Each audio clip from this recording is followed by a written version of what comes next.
भागवत जी का यह कहना है कि पृथ्वी पर अगर कोई अमृत चीज है, अमृत तत्व है, तो वो ये त्रिफला है। त्रिफला में 3 फल हैं, आंवला है, बहेड़ा है, हरडे है। लेकिन जो महत्व की बात आपको समझने की है वो ये कि हर, बहेड़ा, आंवला इसको हमेशा 1, 2, 3 के अनुपात में ही उपयोग करें। भागवत जी ने त्रिफला उपयोग करने के लिए बोला है, लेकिन उसके साथ उन्होंने एक महत्व की बात जोड़ी है कि इसको अकेला कभी भी उपयोग ना करें। या तो इसमें गुड़ मिलाएं या तो इसमें शहद मिलाएं। अकेला उपयोग करना हो तो ज्यादा दिन ना करें, नहीं तो आपको कुछ कमजोरी सी महसूस होगी। ज्यादा दिन से मतलब 3 महीने के आगे ना करें। तो मैंने जो बताया, रात को अगर त्रिफला ले रहे हैं तो या तो आप दूध के साथ लें, पानी के साथ त्रिफला लेना माने अकेला त्रिफला लेना, ऐसा माना जाता है। दूध के साथ अकेला नहीं है, गुड़ के साथ अकेला नहीं है और शहद के साथ अकेला नहीं है। त्रिफला में तीनों के बारे में मैंने कल थोड़ा थोड़ा आपको बताया था। ऐसे ही भागवत जी कहते हैं त्रिफला जैसी ही एक वस्तु है, त्रिकटु है। फिर ऐसे कर करके उन्होंने पूरी 108 की सूची बताई है। अब मैं उसको विस्तार में नहीं जाना चाहता क्योंकि थोड़ा समय कम पड़ रहा है मेरे पास और मुझे आगे की कुछ बातें जो छूटी हुई हैं वो बतानी है। त्रिफला जैसी कुछ वस्तुओं के बारे में मैंने कल कहा था, जीरे के बारे में कहा था, आपको थोड़ा हींग के बारे में कहा था, अजवाइन के बारे में कहा था। ऐसे ही अपने घर में एक बहुत अच्छी चीज है जिसके बारे में मैं कल छूट गया बोलना, लेकिन बोलना जरूरी है। वो है मेथी का दाना। भागवत जी कहते हैं कि अपने रसोई में आंवला, हरडे, बहेड़ा, इन तीनों के बाद कोई अच्छी चीज है तो अजवाइन, फिर उसके बाद बोला तो जीरा, फिर उसके बाद बोला तो हींग, और उसके बाद फिर वो बोलते हैं सबसे अच्छी चीज है मेथी का दाना। इस मेथी के दाने के बारे में इसकी जो विशेषता है मेथी की, ये वात नाशक है और कफ नाशक है। वात और कफ, 2 बीमारियों को जड़ से खत्म करने की शक्ति इस मेथी में है। मेथी पित्त को बढ़ाती है, वात को कम करेगी, कफ को कम करेगी, पित्त को बढ़ाएगी। इसका मतलब यह हुआ कि मेथी उपयोग अगर आप करते हैं तो वात की बीमारियां खत्म हो जाएंगी पूरी तरह से, और कफ की बीमारियां खत्म हो जाएंगी पूरी तरह से। पित्त की बीमारियां बढ़ सकती हैं क्योंकि मेथी पित्त को बढ़ाती है। तो जिन लोगों को पित्त की बीमारी पहले से है उनके लिए विनती है कि वो मेथी का उपयोग ना करें। जिनको पित्त की बीमारी पहले से है वो मेथी का उपयोग ना करें। पित्त की बीमारी आप समझते हैं, एसिडिटी होना, हाइपर एसिडिटी होना, अल्सर होना, पेप्टिक अल्सर होना, मुंह में पानी आना, खाने का हजम नहीं होना, खाना खाने के 2-3 घंटे बाद भी खाने का टेस्ट मुंह में रहना, डकारे आना वगैरह वगैरह, हिचकी आना, ये ज्यादातर पित्त से जुड़ी हुई बीमारियां। तो मेथी के लिए भागवत जी कहते हैं कि पित्त के रोगी छोड़कर वात और कफ के रोगी इसको भरपूर मात्रा में ले सकते हैं। अब वात की बीमारियां अगर आपकी हैं, घुटने दुखना, कमर दुखना, कंधे दुखना, जोड़ों का दर्द हो, मेथी का उपयोग जरूर करें, जरूर करें। अब आप पूछेंगे जी मेथी का उपयोग करने का तरीका बहुत सरल बताया भागवत जी ने कि रात को 1 गिलास गुनगुने पानी में या गर्म पानी में 1 चम्मच मेथी दाना डाल दें, रात भर उसको रखें, सुबह उठकर मेथी दाने को चबा चबा के खाएं। चबा चबा के खाने का महत्व बहुत है। कई लोग मेथी की फंकी लेते हैं, पिसा हुआ मेथी होता है ना, उसकी फंकी लेते हैं, लेकिन फंकी का महत्व इतना नहीं है जितना चबाकर खाए हुए मेथी का है। क्यों? कारण उसका यह है कि जैसे ही मेथी आप चबाते हैं लार बनना बहुत तेजी से शुरू होती है, क्योंकि मेथी का जो स्वाद है ना वो कटुक है, कषाय स्वाद है उसका। तो उस स्वाद की कोई भी चीज आप चबाएंगे बहुत तेजी से लार बनेगी, और वो लार मैंने आपको पहले ही बता दिया है आपके जीवन के लिए बहुत ही महत्वपूर्ण और उपयोगी है। इसलिए मेथी दाने को चबाकर खाने का असर बहुत गहरा और बहुत अच्छा होता है। तो आप मेथी दाना नियमित रूप से अपने घर में रखें, रसोई में रखें, उसका उपयोग करें। इस मेथी दाने के लिए एक बात वैसे मैंने महसूस की है, हमारे ज्यादातर घरों में अचार जितने भी बनते हैं सब में मेथी होती है, ज्यादातर। तो आप भागवत जी की बात अगर मानते हैं और सुनते हैं तो जो भी अचार में मेथी है वो अचार नहीं है, औषधि है, दवा है। माने आप कभी भी अपने जीवन में ऐसे अचार खाने से परहेज ना करें जिसमें मेथी है। मेथी है तो जरूर खाएं, वो चाहे आम का अचार हो, चाहे कोई भी दूसरा नींबू का हो, या जो भी अचार आप डालते हैं, अगर मेथी है तो जरूर उस अचार को आप खा सकते हैं। कुछ अचारों में मेथी के अलावा ये भी होती है, अजवाइन होती है। अगर अजवाइन है तो आप जरूर अचार खा सकते हैं, क्योंकि महत्व की बात जो आपको मैं समझाना चाहता हूं वो ये कि किसी भी अचार पर, किसी भी फल पर औषधियों का असर फल से ज्यादा होता है। जो विज्ञान की बात है वो ये कि आपने अचार डाला, तो मान लो आम का फल था, आम के फल का अचार डाला, अब इस पे मेथी पड़ गई या इस पे पड़ गया ये अजवाइन पड़ गई, तो अजवाइन और मेथी दो ऐसी औषधियां हैं जो दूसरे के प्रभाव को बहुत कम और अपने प्रभाव को बढ़ा देती हैं। तो कई लोग ऐसा घबराते हैं ना, मुझे अचार खाना तो अच्छा लगता है लेकिन खा नहीं सकता क्योंकि मुझे ऐसी तकलीफ है। मैं आपको यह कहना चाहता हूं कि अगर मेथी पड़ी हुई है किसी भी अचार में और आप वात के रोगी हैं या आपको कफ की तकलीफ है तो बेझिझक वो अचार खाइए, तो अचार के साथ मेथी जाएगी। और अचार में पड़ी हुई मेथी का असर पानी की मेथी से कई गुना ज्यादा हो जाता है। मैंने जो मेथी आपको बताई वो पानी में रात को डाल के सुबह खाना, इसका जितना असर है, लेकिन अचार में डाली हुई मेथी का असर इससे कई गुना ज्यादा है, क्योंकि अचार में ये मेथी 5-6 महीने साल भर पड़ी रहती है।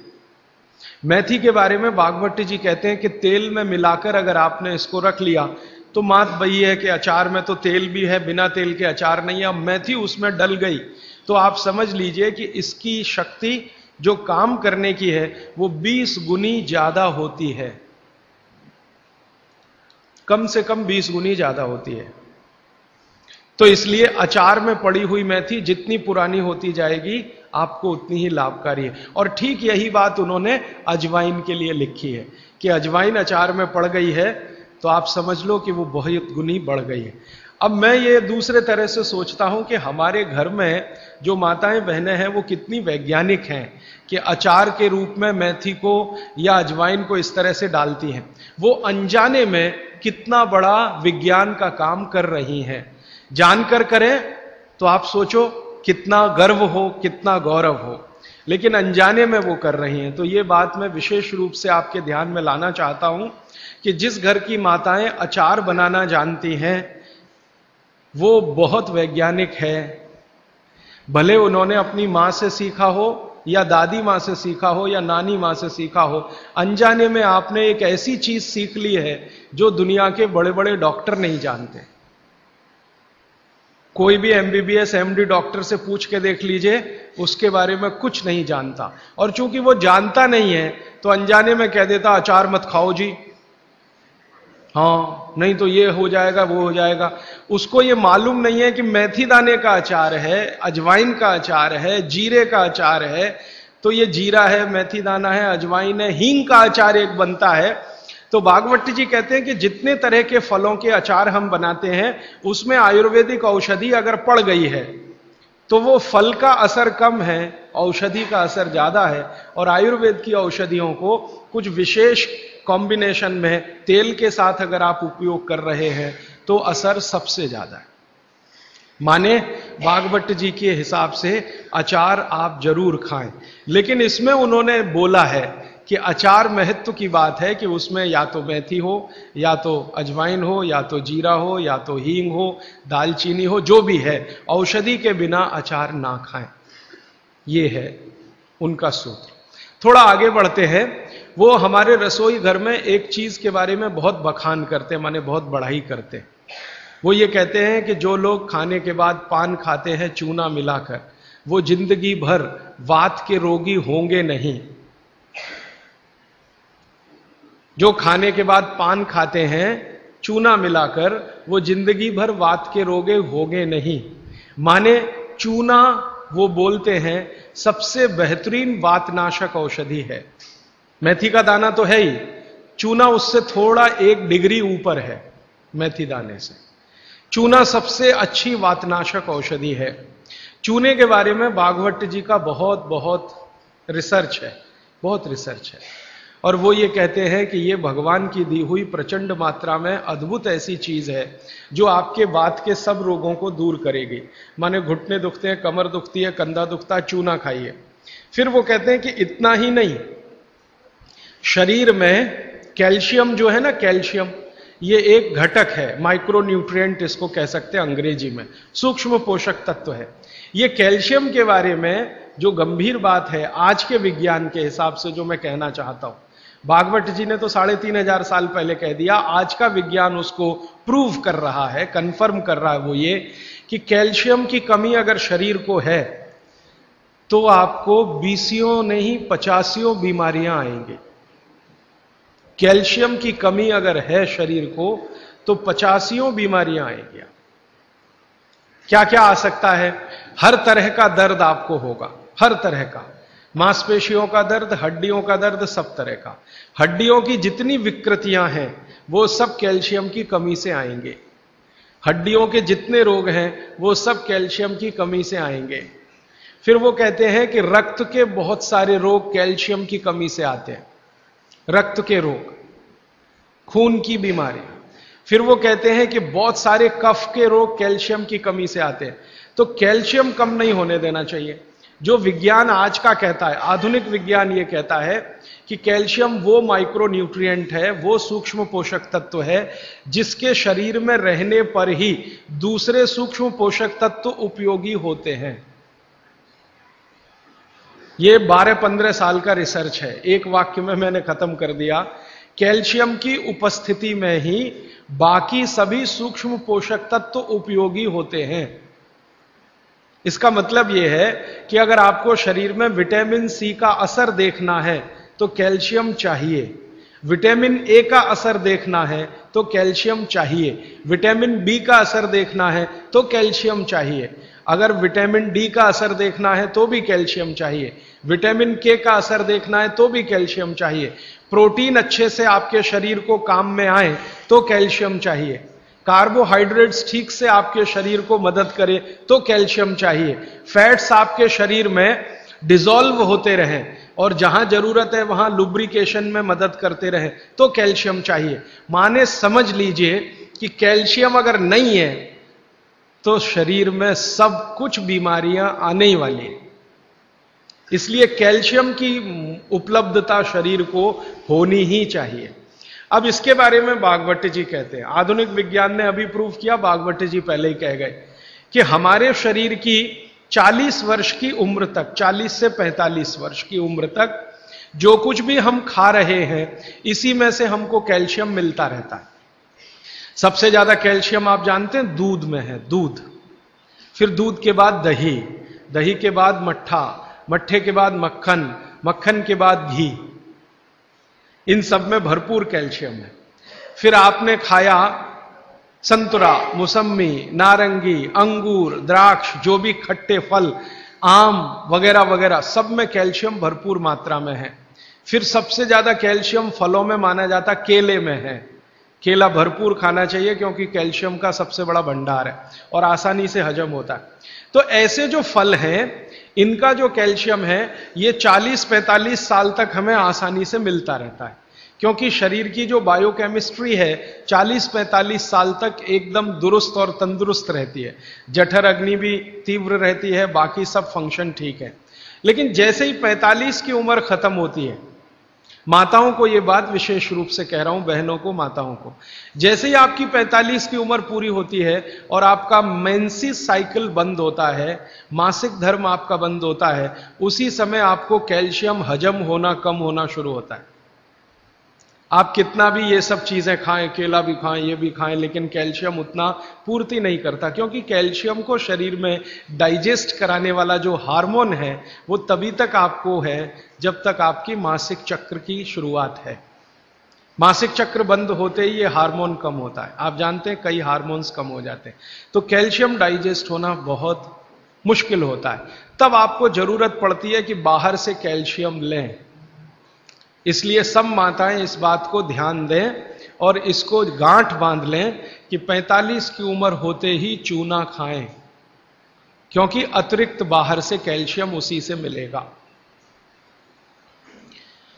चूना जरूर खाएं आप सबके लिए, और आपको भी है चूना खाएं, क्योंकि आपकी उम्र भी 45 की जब पूरी होगी तो ये जो कैल्शियम है वो आपके लिए पर्याप्त नहीं है, जो फलों से और सब्जियों से आ रहा है, कुछ अतिरिक्त चाहिए। और चूंकि बाकी सब माइक्रो न्यूट्रिएंट्स कैल्शियम की उपस्थिति में ही काम आएंगे, इसलिए इस पर ध्यान दीजिए। तो शायद इसलिए इस देश में एक परंपरा विकसित हुई है पान खाने की। ये पान खाने की परंपरा बहुत वैज्ञानिक है, बहुत ही वैज्ञानिक। जिसने भी शुरू की वो बाघभट्ट का पक्का चेला रहा होगा, बहुत समझकर उसने ये शुरू की। और ये अद्भुत है। अद्भुत मैं इसलिए कह रहा हूं कि भारत की सब जातियों में उत्तर से दक्षिण, पूरब से पश्चिम ये परंपरा है। कहीं भी चले जाओ, आप सिक्किम में चले जाओ, अरुणाचल में चले जाओ, वो भी पान खाते हैं। और आप धुर दक्षिण में आ जाओ तो यहां भी है, उत्तर में चले जाओ, कहीं भी चले जाओ। तो ये पान खाना भारतीय सभ्यता का एक बहुत महत्वपूर्ण अंग है जो स्वास्थ्य से जुड़ा हुआ है। बस ध्यान इतना ही रखिए कि पान जो है चूने का ही खाना है। पान जो है चूने का ही खाना है। पान कभी भी कत्थे वाला ना खाएं, क्योंकि कत्था आपके लिए उतना उपयोगी नहीं है। कत्था स्वाद के लिए आप उपयोग करते हैं, चूना औषधि के लिए उपयोग करते हैं।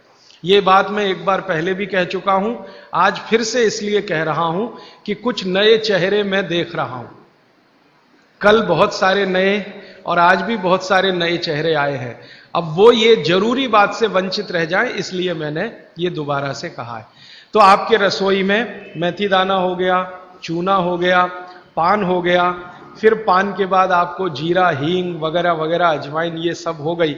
ऐसी कुल 108 औषधियां हैं। गरीब से गरीब आदमी की रसोई में ये औषधियां हैं, इनका भरपूर उपयोग करिए। एक औषधि के बारे में बाघभट्ट जी कहते हैं और भी महत्व की है, दालचीनी।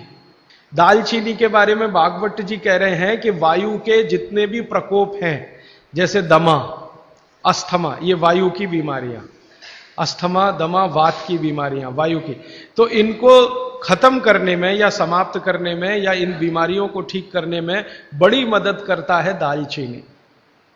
और दालचीनी के बारे में बाघभट्ट जी कहते हैं कि ये दमा, अस्थमा, इनको तो खत्म करेगा ही, वात के सब रोगों को खत्म करेगा, कफ के रोगों को भी खत्म करता है। कफ के रोग आप समझते हैं, खांसी है, सर्दी है, जुकाम है, मोटापा है, वजन बढ़ना, ये सब कफ के रोग हैं। तो इनमें भी दमा जैसी बीमारियों जितना असर है दमा पे, उतना ही इस पर भी है कफ की। तो दालचीनी का भी उपयोग आप कर सकते हैं आपकी बीमारी के हिसाब से। दालचीनी आप सब जानते हैं, आसानी से आपको पहचान में भी आती है। बस उसका उपयोग करते समय ध्यान रखें कि ये ज्यादा उपयोगी है पाउडर के रूप में।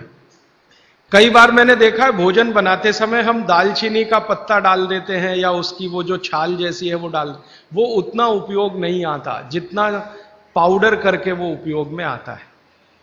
और दालचीनी के बारे में बाघभट्ट जी कहते हैं कि इसको अगर उपयोग कर रहे हैं तो आप गुड़ के साथ इसको खूब घिसिए, रगड़िए, ऐसे ऐसे ऐसे ऐसे खूब अच्छे से गुड़ मिले, फिर खाइए, फिर पीछे से थोड़ा गर्म पानी पीजिए, अद्भुत परिणाम।